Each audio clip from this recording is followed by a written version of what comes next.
कहानी की शुरुआत में हम विल नाम के एक साइंटिस्ट को देखते हैं जो अल्जाइमर नामी बीमारी का इलाज ढूंढ रहा था, क्योंकि उनके पिता भी अल्जाइमर बीमारी के शिकार थे। विल का उसके पिता के अलावा इस दुनिया में और कोई नहीं था, इसीलिए वो हर हाल में अल्जाइमर नामी बीमारी की दवा बनाना चाहता था। अल्जाइमर एक ऐसी बीमारी है जिसमें धीरे धीरे मरीज की याददाश्त कमजोर होने लगती है और एंड में वो इंसान अपना नाम तक भूल जाता है। अब विल का इस दुनिया में अपने फादर के अलावा और कोई था भी नहीं, इसलिए वो अपने फादर को खुद से दूर होते नहीं देख सकता था। विल दिन रात मेहनत करके फाइनली एक दवा बना लेता है, लेकिन सबसे पहले इंसान पर इस दवा को टेस्ट करना एक रिस्की काम था, इसलिए ये दवा सबसे पहले एक फीमेल चिंपैंजी पर टेस्ट किया जाता है और जो रिजल्ट सामने आया उसने सबको हिलाकर रख दिया। इस दवा से वो फीमेल चिंपैंजी बहुत ज्यादा इंटेलिजेंट हो जाती है। विल जब उसकी इंटेलिजेंस देखता है तो उसे बहुत खुशी होती है और अब वो इस दवा को इंसानों पर इस्तेमाल करना चाहता है। विल सबसे पहले ये बात अपने सीनियर को बताता है और उसके बाद बोर्ड ऑफ मेंबर्स की एक मीटिंग रखी जाती है जहां पर वो अपनी प्रेजेंटेशन दे रहा होता है। विल की इस नई दवा से सबके सब बहुत खुश होते हैं क्योंकि इसके रिजल्ट्स बहुत ज्यादा पॉजिटिव थे। विल की प्रेजेंटेशन के दौरान दूसरी तरफ उस फीमेल चिंपैंजी को दिखाया जाता है जिसके ऊपर विल की दवा को इस्तेमाल किया गया था। वहां पर एक वर्कर आता है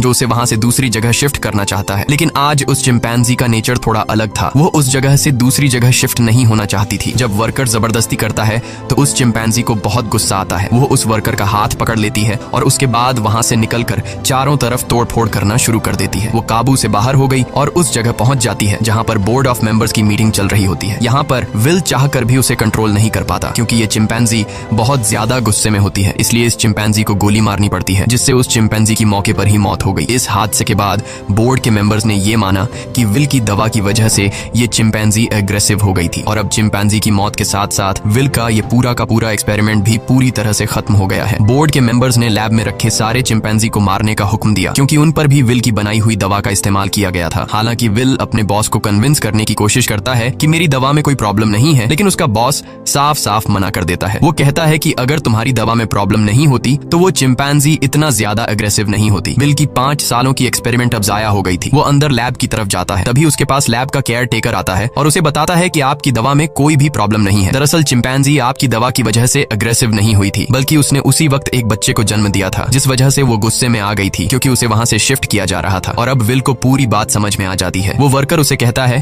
कि मैंने बॉस के कहने पर उन सारे चिंपैंजीज को मार दिया और उस बच्चे को नहीं मार पाया जो अभी अभी पैदा हुआ है। उसके बाद विल बिना किसी को बताए चुपके से उस बच्चे को अपने घर ले आता है जहाँ पर विल के फादर भी होते हैं। और यहाँ पर हमें दिखाया जाता है कि ये चिंपैंजी का बच्चा छोटा तो है लेकिन उसका दिमाग इंसानों की तरह तेज है। बहुत जल्दी वो विल के पिता से घुल मिल जाता है और विल के पिता उसे नाम देते हैं सीजर। धीरे धीरे 3 साल बीत जाते हैं और अब वो चिंपैंजी का बच्चा जिसका नाम सीजर है वो बहुत ज्यादा स्मार्ट हो चुका है। वो पढ़ सकता है, गेम्स खेलता है और बिल्कुल इंसानों की तरह हर एक काम को करता है। बस वो सिर्फ एक चीज नहीं कर सकता और वो है इंसानों की तरह बोलना, पर वो इंसानों की बातचीत को अच्छी तरह से समझ सकता है। वहीं विल के पिता को दिखाया जाता है जिनकी अल्जाइमर बीमारी की वजह से दिमागी हालत काफी ज्यादा खराब हो चुकी है, यहाँ तक कि उनकी नर्स भी उनका ध्यान रखने से मना कर देती है। वो विल से कहती है कि तुम्हारे पिता को अब हॉस्पिटल की जरूरत है, घर पर उनका टेक केयर नहीं किया जा सकता। विल अपने पिता की हालत देखकर उसे बहुत दुख होता है और अगले दिन जब वो लैब में जाता है तो चुपके से उस दवा को लेकर आता है जो उसने सीजर की मॉम को और बाकी चिंपैंजीज को दी थी और ये दफा उसने स्पेशली अपने पिता के अल्जाइमर बीमारी के लिए बनाई थी। वो जानता था कि उसके पिता का बचना अब नामुमकिन है, इसलिए वो ये रिस्क लेता है और अपने पिता को अल्जाइमर की वो दवा इंजेक्ट कर देता है। विल के पिता पहले इंसान होते हैं जिनके ऊपर इस अल्जाइमर की दवा को यूज किया जाता है। विल रात भर सो नहीं पाता क्योंकि उसे डर लगता है कि कहीं उसके पिता को कुछ हो न जाए। और अगली सुबह विल देखता है कि उसके पिता पियानो बजा रहे हैं, वो पूरी तरह से ठीक हो चुके हैं। विल ये देखकर बहुत खुश होता है, यानी उसकी दवा ने उसके पिता को पूरी तरह से ठीक कर दिया है। वहीं हमें सीजर को दिखाया जाता है जो खिड़की से कुछ बच्चों को साइकिल चलाते हुए देखता है। सीजर का भी मन करता है कि वो भी उन बच्चों की तरह साइकिल चलाए, इसलिए वो पड़ोस के घर में चला जाता है,